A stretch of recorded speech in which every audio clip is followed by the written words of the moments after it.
Hello and welcome everyone, this is Yaniman bringing you another Fleet Ops audio commentary. Today I get the benefit of introducing you to Beat2k10 as he is new to the YouTube circuit.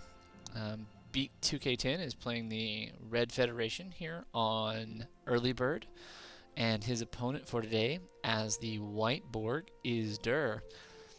So we're playing on Early Bird. It's a two-player map. It's a 12k by 12k, and it has basically these teams back to back to each other, separated by this basic wall of asteroids and nebula here. So you generally have to go around this thing, and you get to play merry-go-round. So we can see that Beat is starting right off into his yard, followed by mining, so he is potentially going sabers.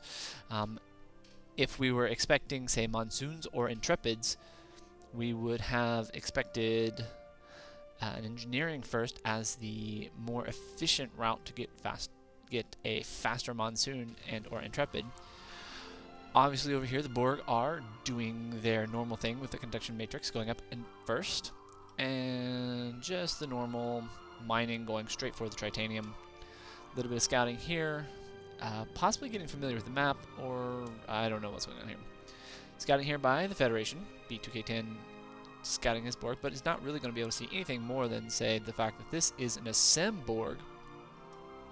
And over here we have, this is a Risner Federation, so Ascem Borg versus Risner Federation. Here goes the engineering. So Beat2k10 could speed up, because he's not producing anything out of these sabers, and sabers are not that great against Borg because the Borg ships are a little bit sturdier. Beat2k10 could have put up the engineering first and would have been able to research the monsoon or the intrepid special while waiting on the engineering to finish chassis level 1. Minor thing, not going to set him back too much, just gives him perhaps a small advantage up in the front game. But these small advantages can come back to help or haunt you if you don't make them. The Borg just about to finish their conduction matrix, just completing that now. We should be expecting energy nodes level 1, and that's going up. And over here we can see that still waiting on the Starfleet engineering, and just putting up the normal mining, and we shall see here getting that last cargo ship going. Borg still scouting around. Looks like they haven't really engaged. This guy's still 100% health and shields, so they're not really doing anything. And it looks like Drrrr is going to park his detector here, which is the natural expansion for the Federation on this side of the map. There's also another expansion up here that is a little bit more risky, so to speak, as it is sort of halfway in between everything. So this, so here we can see chassis level 1 going up, so we are going to probably see, heck if I know, Intrepids, if I recall correctly. The Starfleet Science going up, looking to push into... Oh, I'm sorry, I did misspoke earlier. You no longer do your research for your ships at the yard anymore. You actually have to do them at the Starfleet Science. So the Starfleet Science going up, but the Starfleet Science is going to be moving into the warp in, which will provide a nice little boon into the early mid game, or the late early game, as the ships that come out of the warp-in will be able to counter any of these cubes that you're going to see. And we have a torpedo cube, a photon torpedo cube, and this guy will be able to put a little bit of pressure. Oddly enough, we don't see probes here, but this is not an Opti Borg, so this single scout cube here is probably nothing more than just a little bit of early firepower to just make sure that he has some firepower on the board in the early game. This is really not going to be able to do enough against the Federation to really scare them up. And we do see Intrepids out on the way. Both, actually, Intrepids and Monsoons. Not really sure the rationale for that. I've seen heavy Intrepids work wonders against the Borg. In the meantime, we do see that Beat2k10 has moved into his first Tritanium moon, which is a little odd if you ask me, because he is going to end up being dilithium bound by on his ship production, because your offensive ships do tend to be dilithium heavy or costly.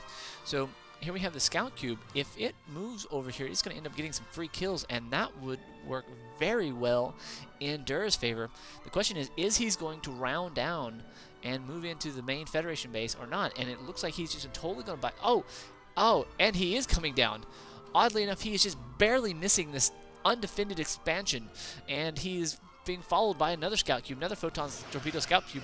They are going to make a quick little run into this thing, and an Intrepid is out. The Intrepid, is going to be able to fend off this Scout Cube, because the way this guy is going to be able to repair repeatedly. The question is he going to, Beat going to miss or lose any one of his mining ships? The real problem here is if he loses the mining ship. And he actually is going to end up losing it, because it is getting damaged heavily by the Scout Cube, these Torpedo Scout Cubes. And the Torpedo Scout Cubes get a kill. So early on, Drrrr making a good move on into the Federation base, hurting them on the dilithium, doing a little bit of miss micro here, getting his Scout Cube tagged by that Starbase. That Starbase, did that Starbase get all 100% upgraded already? And they managed to get 2 kills off of... Wow. Okay, so this is... So, Drrrr getting a real nice couple of kills straight off the bat. And he looking to move down and possibly move into these ships here. And a couple of free kills by these Scout Cubes, giving almost taking no damage. These guys are going to move right into these Scout Cubes. A Monsoon popping out, going to be able to help chase away this guy. Now, these guys, all they have to do is get enough firepower on the board without having to need to repair, and they'll be able to chase these guys off. And you can see that it's starting to add up. Monsoon being able to push out some here. The Scout Cube looking to move away. Oddly enough, we don't see any Sims on here at the board yet. But you can see the Borg have moved over into their dilithium, and it looks like they're Tritanium. So they are working off of almost 1.75, 1 3/4 moon pair, whereas the Federation are really working on a double Tritanium and almost no dilithium here. This is going to hurt the Federation. We're going to take a look and see if they got anything moving. They got an Intrepid out on the way. Oddly enough, this one detector getting tagged really just it's kind of a silly kill. And here comes the Federation with a warp in. This is going to help their lagging fleet quite a bit here. These ships, long-range Excelsiors, this Nebula here is a decent ship, and the Galaxy is a nice little ship here.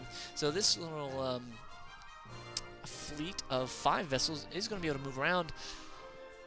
The thing, though, here that is going to work not in the favor of the Federation is that, so you see they very quickly lost that Scout, is that these ships are not going to be able to do a lot of damage to the Borg's mining operation.